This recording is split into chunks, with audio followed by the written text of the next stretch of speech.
တင်းချံပွဲတော်ကအပြင်းမြန်တွေပြောမှာလမ်းလျှောက်တဲ့ကြံကကောင်းမှလေးများစင်တဲ့ရန်ခေါ်တာ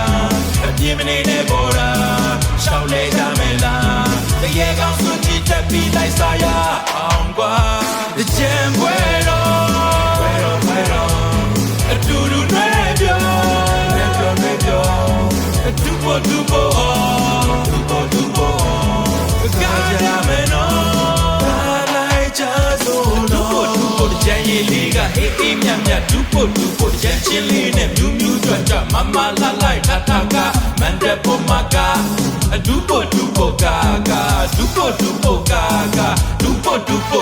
ကာ